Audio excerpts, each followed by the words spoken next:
Assalamualaikum warahmatullahi wabarakatuh. Jamaah dimanapun berada, jangan lupa dukung dan tonton terus channel Masjid Agung At-Taqwa Kota Cani. Tonton, subscribe, like, share, and comment. Assalamualaikum warahmatullahi wabarakatuh.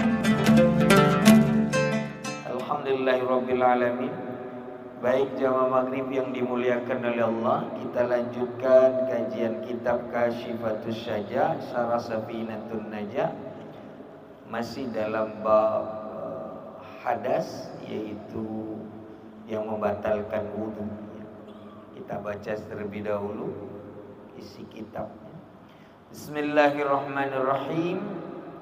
As-sani zawalul aqli ay tamyizin nashi'u anhu binaumin aw bi ghairil anbiya'i alaihimus salam wa huwa rihun latifatun ta'ti min qibalid dimagh fatughattil ain wa tasilu ilal qalbi fa in lam tasilu ilaihi kana nu'asan wastirkha'i a'sabid dimaghi bisababi abkharati sa'idati minal ma'idati wa dalilun naqdi bin naumi qauluhu sallallahu alaihi wasallam al-ainani wika'us sah fa idza namat ainani istalaqal wika'i faman nama falyatawadda, rawahu Abu Daud wa Ibnu Majah. Baik, segitu materinya kita jelaskan. Bismillahirrahmanirrahim. Jamaah maghrib yang dimuliakan oleh Allah, yang membatalkan wudu yang kedua adalah zawalul aqli, yaitu hilangnya akal. Hilang akal ini diterjemahkan oleh Syekh Nawawi Al-Bantani ay tamyizin nashi'un an, yaitu hilangnya kemandirian. Jadi hilangnya sinkronisasi antara otak dengan gerak. Tamyiz itu mandiri. Kalau digambarkan dalam usia dalam hukum Islam, dia 7 tahun. Dia sudah mandiri, bisa makan sendiri, mandi sendiri, pakai baju sendiri, itu tamyiz. Maka kalau dia hilang akal, dia hilang kemandirian itu. Tidak bisa lagi mengontrol antara otak dengan gerak. Itu namanya hilang akal, definisi dalam kitab ini. Salah satunya binaum, dengan tidur, au fi ghairil anbiya'i alaihimussalam. Salah satu contoh hilangnya akal, hilangnya kemandirian adalah tidur. Nanti diperinci tidur yang seperti apa yang baik. Kecuali tidurnya para nabi. Kenapa tidurnya para nabi tidak masuk kategori hilang akal?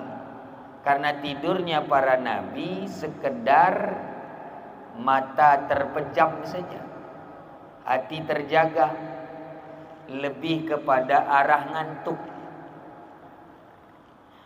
Jadi ada 3 definisi. Yang pertama dalam kitab ini, tidur itu adalah keluarnya angin lembut dari otak menuju hati yang mengakibatkan tertutupnya mata. Itu disebut tidur dalam Islam. Kalau ngantuk, keluarnya angin lembut dari otak tapi tidak sampai menuju hati. Definisi kedua dalam Islam, ngantuk itu keluarnya angin atau uap-uap lambung yang mengakibatkan kendornya mata. Itu artinya tidur dalam Islam. Jadi berbeda dengan Nabi, tidurnya Nabi. Ada namanya amalan kehambaan, itu dalam sifat jaiz Rasul. Ada namanya amalan kenabian, nur nubuwah.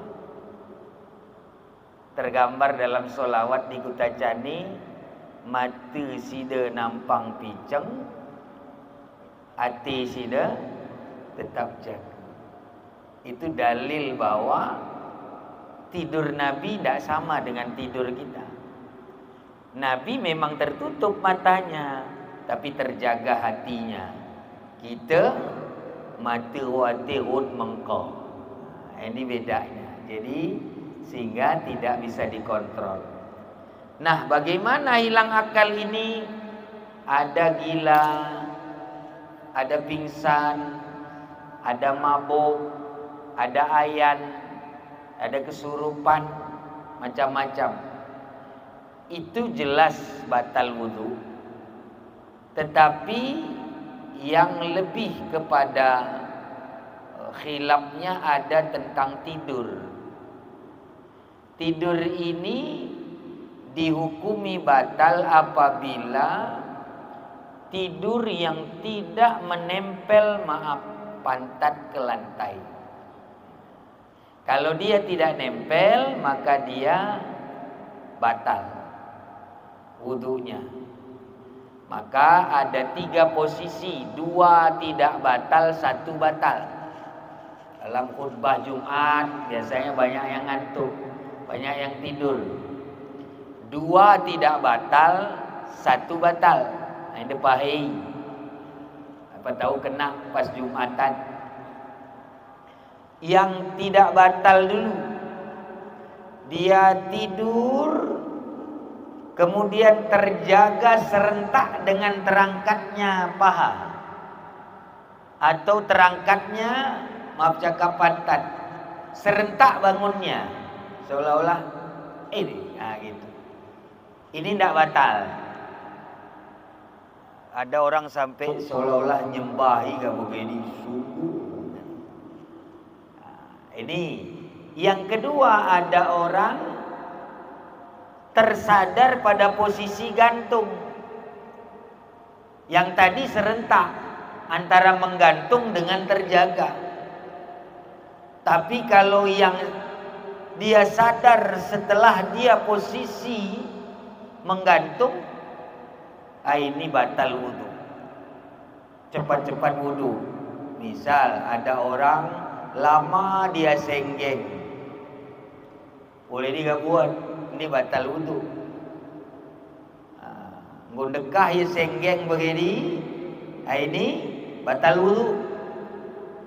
Tapi kalau yang pertama tadi apa bedanya? Kalau dia terjaga karena tersenggeng, ini bangun, tidak batal wudu. Guys, istilah caninya apa? Ada istilahnya, tegiap atau apa? Itu dia, begitu senggeng bangun dia. Serentak antara terangkatnya paha atau pantat dengan terjaganya dia, maka ini tidak batal. Kalau yang kedua tadi, dia lama ini, atau dia terjaga baru terangkat. Nah, 2 ini tidak batal. Yang batal hanya 1, lebih dulu terangkat ketimbang terjaga. Lebih dulu terangkat ketimbang terjaga. Yang pertama tadi serentak antara terangkat dengan terjaga, tidak batal. Tapi kalau lebih dulu dia terjaga, terangkat ketimbang terjaga, ini batal. Jadi 2 tidak batal. Yang mana? Serentak terjaga dengan terangkat. Yang kedua, lebih dulu terjaga ketimbang terangkat, ini tidak batal. Serentak atau lebih dulu terjaga baru terangkat, tidak batal. Yang batal hanya lebih dulu terangkat ketimbang terjaga. Nah, ini hukum tentang membatalkan wudu yang kedua. Kita lanjut. Yang ketiga adalah bersentuhan kulit. Nah, ini yang membatalkan wudu yang ketiga. Apa itu bersentuhan kulit? Bertemunya dua kulit, disebutnya lamsu. Bertemunya dua kulit yang bukan mahram, yang berbeda jenis kelamin. Nah ini, jadi disebutnya di sini ajnabi dan mahram. Ada dua istilah, ajnabi dan mahram. Ajnabi itu adalah kata lain dari mahram. Laki-laki dewasa itu ajnabi. Laki-laki dewasa yang sudah punya syahwat itu disebut ajnabi. Mahram itu orang yang haram dinikahi. Orang yang haram dinikahi. Ini syaratnya dulu, baru bagaimana pertemuan kulitnya. Syarat yang membatalkan wudu ini, pertama dia sudah ajnabi. Laki-laki ketemu perempuan yang ajnabi dan ajnabiyah, sudah dewasa. Jadi kalau kita menyentuh kulit anak-anak, anak kecil tidak batal wudu. Perempuan misalnya kita sentuh, perempuannya belum ajnabi, belum ada syahwat, beda tipis sama baligh nanti. Ajnabi itu setidaknya ada condong terhadap keinginan hasrat kepada laki-laki atau perempuan, dan adanya gerak syahwat. Maaf, bukan jorok, tapi harus jelas. Ciri ajnabi itu salah satunya ciri syahwat, bangun kemaluannya. Itu cirinya. Itu ajnabi namanya. Nah, jadi yang membatalkan wudu ini, yang ketiga ini syaratnya harus ajnabi. Dia harus sama-sama dewasa. Lalu bersentuh kulitnya kepada yang bukan mahram. Mahram itu ada 3. Mahram itu ada 3 macam. 1, mahram karena nasab. Kedua, mahram karena pernikahan. Ketiga, mahram karena kemuliaan. Ini beda-beda nih. Yang pertama mahram karena nasab, ya sudah jelas. Keturunan kita itu disebut mahram. Ke atas, ke kanan, ke bawah, mahram. Orang yang haram nikahi kakek, bapak tidak boleh kita nikahi, nenek, mama tidak boleh kita nikahi, saudara bapak, bibi tidak boleh kita nikahi, anak, cucu tidak boleh kita nikahi. Jelas mahram nasab. Ke atas, ke kanan, ke bawah. Kemudian ada mahram pernikahan, karena pernikahan. Ini kenapa mie-nya nyangkut-nyangkut? Ganti.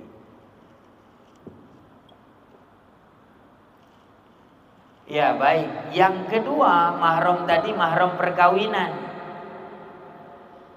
Mahram perkawinan ini ada yang nasabnya terus muttasil, ada munfasil. Mahram muttasil atau munfasil. Yang terus dia jadi mahram karena perkawinan. Contoh, istri yang sudah digauli. Kalau belum digauli, itu tidak bisa. Dia masih mungkin untuk tidak jadi mahram. Baik mantan anak menantu, kayak pemain, Dia manga sempat madam ru anak tu tapi cerok. Ende ndak selama na mahram. Karena dia masih bisa dikawini oleh kita, mantan mertuanya. Begitu juga mantan ibu. Ibu kedua dari bapak kita misalnya. Bapak kita belum sempat tidur sama ibu kedua itu, terus dicerainya. Putus mahram tadi. Tapi kalau sempat tidur sama bapak kita itu, dicerainya ibu tiri tadi, tidak bisa kita kawini walau sudah jadi mantan ibu tiri. Ini namanya muttasil mahramnya atau munfasil mahramnya. Karena pernikahan. Yang ketiga, kebetulan mohon maaf pula nih, saya tidak bisa sampai habis lagi. Harus ngejar ke Pulau Pongge untuk takziah, takut tidak keburu. Tapi satu lagi nanti mahram yang ketiga ini silahkan diberi pertanyaan untuk 1, 2, 3 lah. Yang ketiga mahram karena kemuliaan. Istri Nabi tidak boleh dinikahi. Jadi istri Nabi bukan mahram, bukan muhrim, bukan mahram kita. Sebab istri Nabi haram dinikahi. Istri Nabi itu nasab, itu mahram karena kemuliaan. Padahal kan tidak ada hubungannya sedarah ndak sama istri Nabi kita itu. Kemudian bukan juga karena perhubungan perkawinan, tapi karena kemuliaan. Istri Nabi tidak boleh dikawin oleh kita. Ini banyak ini kriterianya. Antara lain ada yang mengatakan karena istri Nabi, dalilnya siapa istri terakhir, siapa suami terakhir, itulah yang bersamanya di sorga. Lemah tuh. Siapa istri terakhir, itulah yang akan bersamanya di sorga. Berarti kalau dinikahi oleh umat, maka nanti tidak sama Nabi lagi dia di sorga. Istri Nabi itu lemah nih. Yang kedua lagi, bahwa mengatakan istri yang nggak boleh, yang istri yang akan di sorga itu nanti adalah pasangan di sorga itu adalah ya istri terakhir, pasangan terakhir di dunia. Nggak juga. Yang nyata kata Rasulullah, siapa yang berpasangan di surga, yuhsarul mar'u ma'aman ahab. Siapa yang paling dia sukai, siapa yang paling dia cintai, itulah yang bersamanya di surga. Ini karena mahram kemuliaan, jadi tidak batal karena haram dinikahi, maka tidak batal wudu. Sama posisi istri Nabi itu dengan ibu kita sendiri. Dengan istri kita dari sisi mahram tidak membatalkan wudu. Jadi ingat-ingat, mahram yang pertama nasab, atas bawah kiri kanan, sedarah nasab, atau karena hubungan pernikahan. Lihat, pernikahan ada dua tadi. Kalau dia mahram terus karena terus menerus, syaratnya harus sudah digauli. Kalau belum digauli masih mungkin terputus. Ada juga karena kemuliaan satu lagi, ibu susuan, tapi ini masuknya kepada nasab. Ibu susuan itu masuknya kepada nasab. Dia mahram yang terus menerus. Makanya kalau sempat menyusui tetangga harus dicatat keturunannya menjadi mahram yang terus menerus. Muttasil bukan munfasil. Nah ini kira-kira sebagai materi tanggung sebenarnya satu lagi, tapi ini pun belum habis sebenarnya. Yang ketiga ini ada macam-macam subhat dalam nasab. Subhat mahram, mahram subhat dalam nasab. Nanti kita ulang minggu depan tentang nasab, mahram nasab. Ada subhat-subhatnya. Dan ada subhat dalam mahram perkawinan yang berkaitan dengan tidurnya suami istri. Itu kira-kira. Tapi karena waktu agak jauh saya mengejar, saya cukupkan dulu materinya. Akan diulang dari nomor 3 sampai nomor 4. Ya, kira-kira itu. Saya buka tetap pertanyaan 1, 2, 3. Boleh? Ada yang mau ditanya? Ya, boleh dia.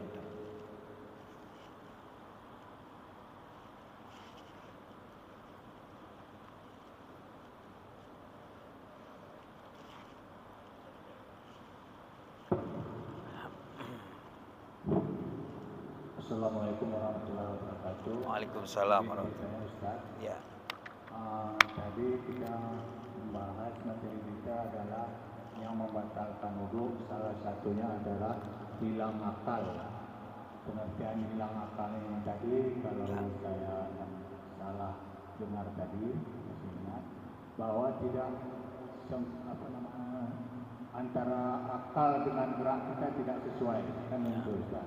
Jadi salah satunya beberapa contoh tadi seperti tidur kan begitu, ada gila, ada mabuk.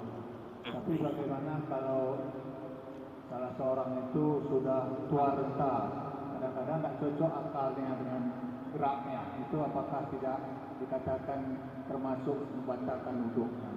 Terima kasih Ustaz. Baik.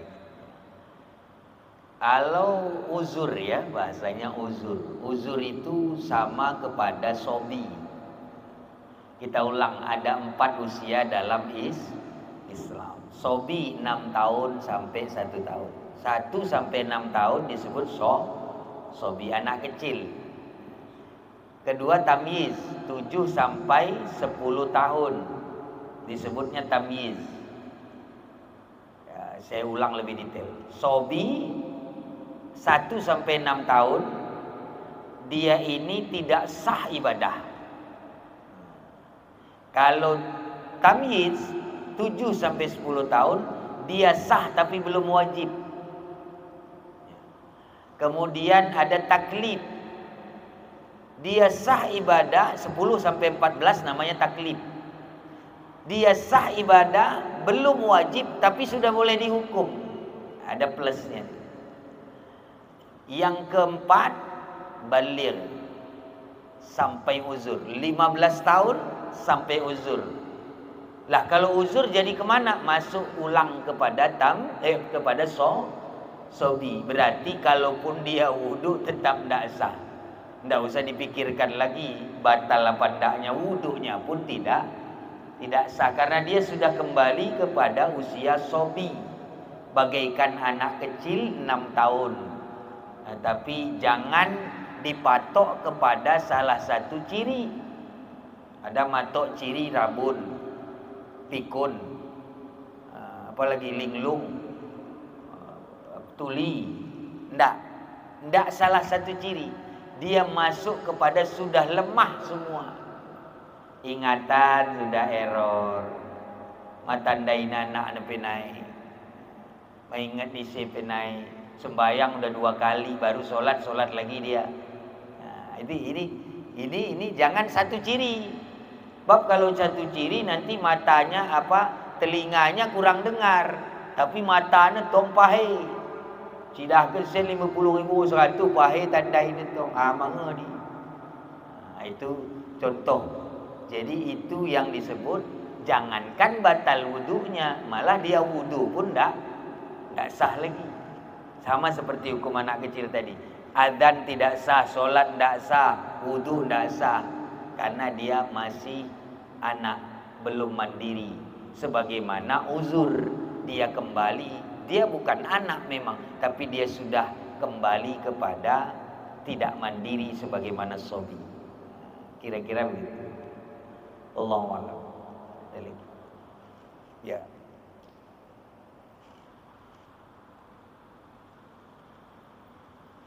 Assalamualaikum warahmatullahi wabarakatuh. Waalaikumsalam. Saya hanya melanjutkan keterangan dari Ustaz tadi masalah tidur. Ya. Tidur yang membatalkan wudu. Setelah maghrib biasanya kami di sini Ustaz tidur, ada yang golek-golek. Tidur dia tetap telantang. sudah mengkor dia.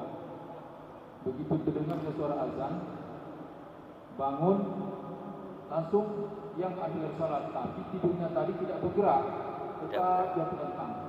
Itu mengkor dia. Begitu suara azan dia bangun, tidak diambil sembahyang. Apa juga sama seperti yang Ustaz terangkan tadi. Baik. Nah, satu lagi masalah istri tadi. Ya. Ini kalau saya baca di kitab Imam Syafi'i, tetap walaupun dia sudah melakukan hubungan istri, tetap batal wudunya. Tentu itu Imam Syafi'i ya, tapi kalau memang lain tidak tahu saya. Itu sebenarnya pula dosa. Baik. Walaupun saya bergaul dia. Baik. Ya, terima kasih. Baik, yang pertama tadi kita jelaskan tidur yang tidak berubah posisi. Nah, itu yang contohnya jelas dalam kitab hanya sebatas menempelnya pantat di lantai. Adapun tidur yang terlentang, tidur yang ini, itu lihat posisi. Apabila tidurnya tidak memungkinkan keluarnya angin dari dubur, maka dia tidak batal. Misal posisinya tadi tidak nungging, terlentang, ya, masih nempel kan? Terlentang masih nempel kan? Kalau nungging berarti satu yang nempel, malah tidak nempel tuh. Jadi ukurannya ada ada di pantat tuh harus nempel di lantai. Nah, itu ukurannya. Telungkup udah jelas batal. Nah, jadi ukurannya ada di posisi dubur, karena itu yang memungkinkan keluar angin. Baik, yang kedua, inilah yang saya maksud tadi, belum sampai pada maksud membatalkan wudunya. Kita baru bahas apa itu ajnabi, apa itu mahram. Nanti kaitannya kenapa istri itu jelas bukan mahram, kenapa batal, kan gitu. Ini kita baru bahas mahram itu apa, siapa aja yang menjadi mahram. Istri tidak masuk. Istri itu bukan mahram, karena mahram itu artinya orang yang dinikahi, yang tidak boleh dinikahi. Makanya nasab ke atas ke bawah, karena sebab nikah sama istri, maka adik iparnya sebenarnya jadi mahram. Tapi ini tidak selamanya. Kita cerai istri kita, adiknya bukan mahram lagi, berarti tidak selamanya. Itu yang menyebabkan kenapa adik ipar disentuh batal. Nah, walau istri masih belum dicerai, karena mahramnya tidak muttasil. Mohon maaf, memang belum sampai ke situ. Kita baru bahas mahram itu apa, ajnabi itu apa, berapa macam mahram. Nanti baru kita bicara bagaimana bersentuhannya, kemudian batal apa tidak. Nah, jadi akan kita ulang insya Allah minggu depan. Ya. Assalamualaikum warahmatullahi wabarakatuh. Waalaikumsalam. Ibu masalah tidur dari Ustaz. Kadang-kadang kan masa salat Jumat, kadang itu butuh dia tidur terus. Kadang-kadang sampai tamat dia nggak sadar. Kadang dia keluar dari Ustaz. Ini Ustaz kita keluar mana Ustaz? Ya. Nah, kadang-kadang kan udah apa lagi dia nggak sadar dia. Kadang-kadang kan gitu. Kamu dia. Kadang dia keluar. Betul Ustaz. Tolong jelaskan. Assalamualaikum warahmatullahi wabarakatuh. Waalaikumsalam warahmatullahi wabarakatuh. Ya, itu tadi. Makanya kita harus yakinkan, pahami, harus jelas bahwa tidur itu tidak batal wudu selama tidak berpindah posisi dubur dari lantai. Wate gak mengko, pate gak totohan, pate gak ngences, tidak ada masalah. Bukan hanya sekedar sholat, di waktu sholat, maksudnya di waktu Jumat gitu, mohon maaf. Walau di rumah nunggu sholat subuh habis tahajud, perlu tidur, serius tidur sampai mimpi-mimpi pun. Nah, cuman posisinya masih posisi yang sama. Ukurannya ada di dubur ke lantai. Telungkup jelas tidak, ya, miring tidak, harus betul-betul ya, kalau mau terlentang masih aman. Masih belum, ini maaf cakap, lubang tuh dia terhimpit sehingga tidak mungkin keluar angin. Karena tidur ini babnya angin, Pak. Makanya definisi tidur tadi, angin lembut keluar dari otak menuju hati, tertutup mata, namanya tidur. Angin lembut keluar dari otak menuju hati tapi belum sampai ke hati, disebut ngantuk. Definisi kedua ngantuk, kendornya mata akibat uap-uap dari lambung, bentuknya angin juga. Kira-kira gitu. Harus yakin, kalau udah dapat ilmu harus ya yakin, jangan was-was, godaan setan, was-was. Baik, saya kira cukup dulu sementara karena waktunya pun sudah hampir azan. Mohon maaf tidak bisa lanjut dulu, apalagi memang babnya pun masih panjang. Mudah-mudahan kita ketemu lagi minggu depan. Nah, sebelum saya akhiri, besok pagi ada zikir akbar selain yang dilakukan Pemda. Kita juga melakukan dari jamaah Nur Taqaddubi Awaliyah di Masjid Perapat Ilir jam 8 sampai zuhur insyaallah. Zikir rutin istighosah tarekat 21 tarekat ya, yang mungkin bisa menjadi wasilah kesembuhan, kesehatan, macam-macam. Mudah-mudahan kalau ada waktu silahkan hadir di Masjid Perapat Ilir. Hari Minggu besok jam 8 di Masjid Perapat Ilir ya, Al-Ijmal ya. Itu saja sementara saya cukupkan, mohon maaf atas segala kekurangan. Adanallahu wa iyyakum ajma'in. Allahumma waffiq ila aqwamit thoriq. Allahumma musta'an ila sabili rahman. Wassalamualaikum warahmatullahi wabarakatuh.